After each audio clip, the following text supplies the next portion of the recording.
Deutschland was a blockade-breaking German merchant submarine used during World War I. It was developed with private funds and operated by the North German Lloyd Line. She was one of the first of 7 U-151 class U-boats built and one of only 2 used as unarmed cargo submarines. After making 2 voyages as an unarmed merchantman, she was taken over by the German Imperial Navy on the 19th of February 1917 and converted into U-155, armed with 6 torpedo tubes and 2 deck guns. Construction. Deutschland was built together with her sister ship Bremen in 1916 by the Deutsche Ozeanreederei, a private shipping company created for the enterprise, who a subsidiary company of the North German Lloyd Shipping Company and the Deutsche Bank. She was constructed without armaments with a wide beam to provide space for cargo. The cargo capacity was 700 tons, relatively small compared to surface ships. Deutschland was one of 7 submarines designed to carry cargo between the United States and Germany in 1916, through the naval blockade of the Entente powers, mainly enforced by Great Britain's Royal Navy. The blockade had led to great difficulties for German companies in acquiring raw materials which could not be found in quantity within the German sphere of influence, and thus substantially hindered the German war effort. 5 of the submarine freighters were converted into long-range cruiser U-boats equipped with 2 150mm deck guns,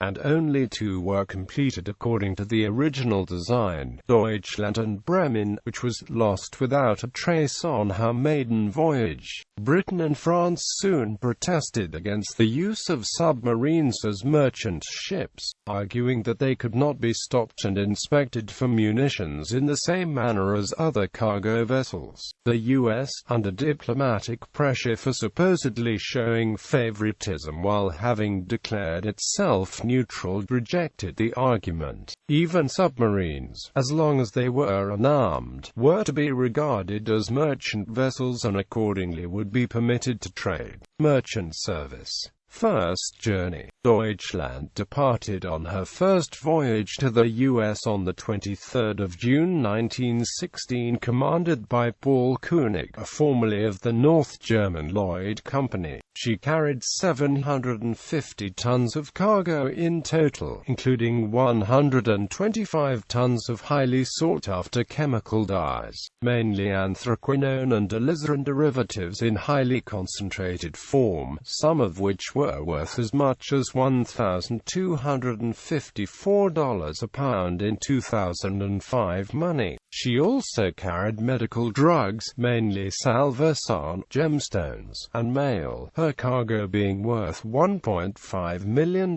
in total. Passing undetected through the English Channel, she arrived in Baltimore on the 9th of July 1916 after just over 2 weeks at sea. A photograph by Carl Netzer dates the arrival the 10th of July. During the stay in the U.S., the German crewmen were welcomed as celebrities for their astonishing journey and even taken to fancy dinners. American submarine pioneer Simon Lake visited the Deutschland while she was in Baltimore, and made an agreement with representatives of the North German Lloyd Line to build cargo submarines in the U.S., a project which never came to fruition. She stayed at Baltimore until the 2nd of August, when she sailed for Bremerhaven, arriving on the 24th of August with a cargo of 341 tons of nickel, 93 tons of tin, and 348 tons of crude rubber. Her cargo was valued at $17.5 million, several times the submarine's construction costs. She had traveled 8,450 nmi, having been submerged for 190 nmi of them. Second journey. Deutschland made another round trip in November 1916 to New London, Connecticut with $10 million of cargo including gems, securities, and medicinal products. knots. At the same time, the submarine U-53 also crossed the Atlantic to visit Newport, Rhode Island, and sank 5 Allied freighters just outside U.S. territorial limits before returning home. On the 16th of November, as she was trying to put to sea, Deutschland accidentally rammed and sank the tugboat T.A. Scott, Jr., with the loss of 5 men aboard the tug. Her bows were damaged, and she had to return to New London for repairs, which delayed her departure by a week. She finally left New London on the 21st of November 1916, with a cargo that included 6.5 tons of silver bullion. Following his last voyage, Captain Paul Koenig wrote a book about their journeys of Deutschland, entitled Voyage of the Deutschland, the first merchant submarine. The book was heavily publicized, as it was intended to sway public opinion in both Germany and the U.S.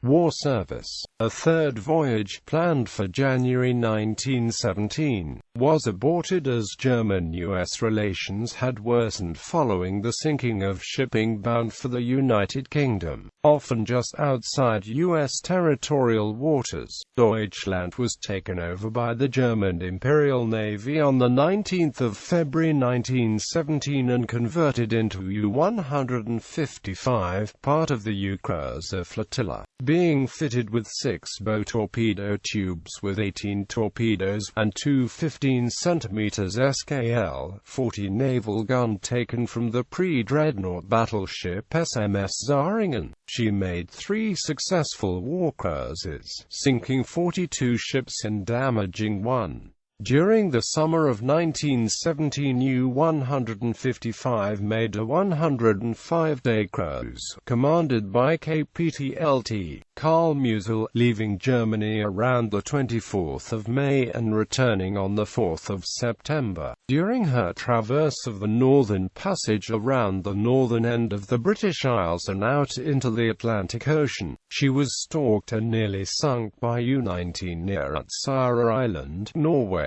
During this patrol, the boat fired on the port city of Ponta Delgada in the Azore Islands on the 4th of July at 3 a.m. with its deck guns. Portuguese army units did not respond due to being equipped with obsolete artillery. The Colcollia Usarine happened to be in port at the time undergoing repairs. Its company returned U-155's fire and dueled with the German boat for about 12 minutes. U-155 submerged without being hit and eventually retired. While the raid was light in damage, it alarmed Allied naval authorities about the defenseless nature of the Azores and the possible use as a base by boats like U-155 in the future. Allied naval forces, led by the U.S. Navy, began to send ships and establish a naval operating base in Ponta Delgada as a result. During her patrol she sank 19 merchant ships, most by either scuttling or gunfire. She attacked 19 Allied armed merchantmen but only succeeded in sinking 9 of them. Upon her return to Germany she had covered a distance of 10,220 nm, of which 620 nm had been traveled submerged, one of the longest voyages made by a U-boat during World War I. U-155 sailed from Kiel on the 11th of August 1918, commanded by Ferdinand Studd. Studd's orders directed him to cruise off the U.S. coast in the region of the Nantucket Lightship and lay mines off St. John's, Newfoundland and Halifax, Nova Scotia. He was also directed to cut telegraph cables off Sable Island, 80 kilometers southeast of Nova Scotia. His orders, however, proved problematic, and Studd came to believe that the St. John's, where he was to lay mines, was actually St. John, New Brunswick, in the Bay of Fundy. On U-155's outbound voyage she had captured and scuttled the Portuguese sailing ship Gamo, had attempted an attack on the SS France, and destroyed by gunfire the Norwegian Stortund. On the 7th of September, U-155 found herself in a long-range gun duel with the U.S. steamer Frank H., but the steamer later claiming to have sunk U-155. On the 13th of September, U-155 engaged in another gunfight with the British merchantman Newby Hall, which managed to damage the submarine, denting her armor and causing serious leaks in her pressure hull, which made diving temporarily impossible. On the 19th of September, Stad tried and failed to locate and cut the telegraph cable near Sable Island, then headed for Nantucket. Fate. U-155 returned to Germany from her final cruise on the 12th of November 1918 and was surrendered on the 24th of November 1918 with other submarines as part of the terms of the armistice. She was taken to Britain and exhibited in London and elsewhere, and was eventually sold for scrap in 1921. On the 17th of September 1921 she was being broken up at Robert Smith & Sons, Birkenhead, when an explosion ripped the ship apart, killing 5 apprentices. Summary of raiding history. Bibliography.